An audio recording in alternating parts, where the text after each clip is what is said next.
what I thought I'd do is try and explain a little concept that I often get asked about in class at the same time as I'm going to get my horse, because that normally takes about 5 minutes.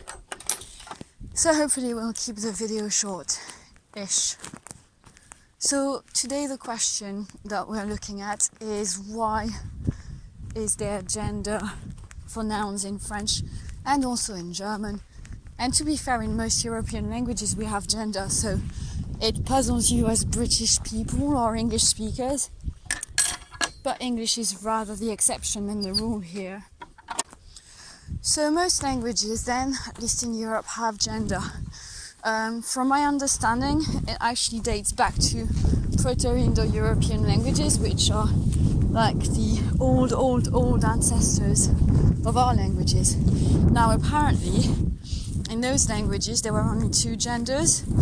Masculine was used for concrete nouns, so places and things and people, things that you could actually touch or see or perceive through your 5 senses. Arguably there are more than 5 senses, but let's stick to that for now. And feminine gender was used for concepts and ideas that you couldn't touch. So hunger would have been feminine because it's a concept, you can't touch it. But an apple would have been masculine because you can eat an apple, so it's concrete. And then as knowledge evolved, so to speak, we started using masculine and feminine tied into biological gender, so male and female. And then some other nouns started to be used, and gender got associated to that more or less arbitrarily. I'm not sure how neuter got into play, but in Latin we have neuter. I think in Greek they might too. I'm pretty sure in Greek they have neuter too, in ancient Greek, which means languages that evolved from Greek and Latin also have these genders. So French, being a Romance language, derives from Latin a lot. It has masculine and feminine.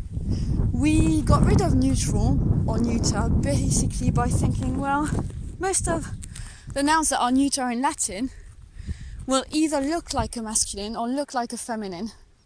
And so if a neuter word from Latin looked and behaved like a masculine noun, we decided to consider it as masculine. And if there was a Latin noun that was neuter but behaved like a feminine, we put it in the feminine category in French. So that's where it comes from. We got a bit lazy. We got rid of neuter. Tu viens, mon bébé? C'est bien, mon loup. C'est bien. In German they were a bit less lazy. They kept all 3 genders, and then in English you decided to go all out and just get rid of all 3 and just forget about it. Which means nowadays for English people it's really hard to wrap your mind around gender. Now, the other thing with gender in nouns is it's really not something you need to understand, it's something you need to accept. Ooh, c'est bien mon chou! So just like if you have a friend who likes pizza and you don't, you accept it. If you have a friend who likes horror films and you don't, you accept it. You don't have to understand why. You just need to allow it and accept it and let it be. Just for another example, my horse doesn't like dressage. He prefers hacking and jumping. I prefer dressage. I don't like jumping. We don't really understand each other. We just accept it and find middle ground and just move forward with it. So that's what you need to do for genders in nouns. Why does it matter? Why should we care, you might think? Well, it matters because sometimes you have a noun that's basically looking exactly the same except for its gender, and then the meaning of it will change. On y va, mon gars? C'est bien.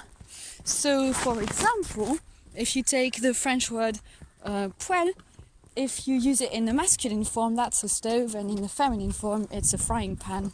So that changes everything. Hello! Ça va, gros? Okay. So that was an abrupt end, but I hope that made sense.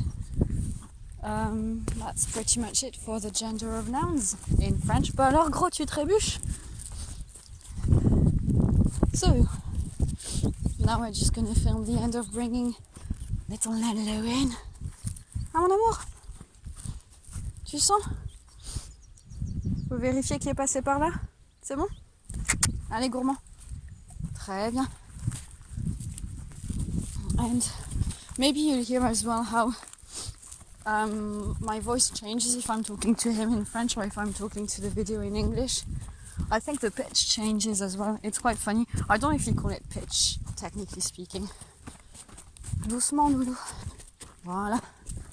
C'est bien. Oh, c'est bien ça. Vas-y, avance, Lou. Allez. 1, 2, 3.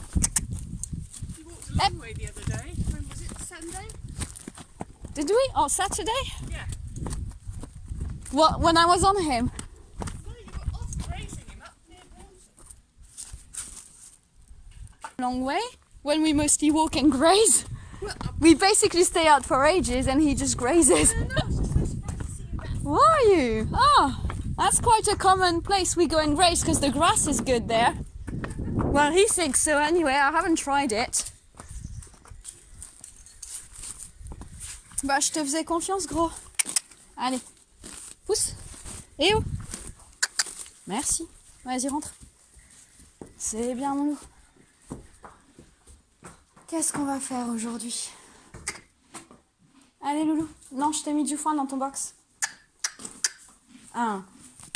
Très bien. Super. Oh, je me suis salie.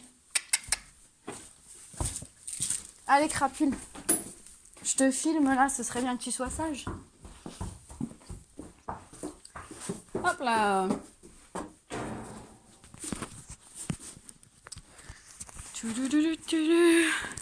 C'est bon, tu dis au revoir?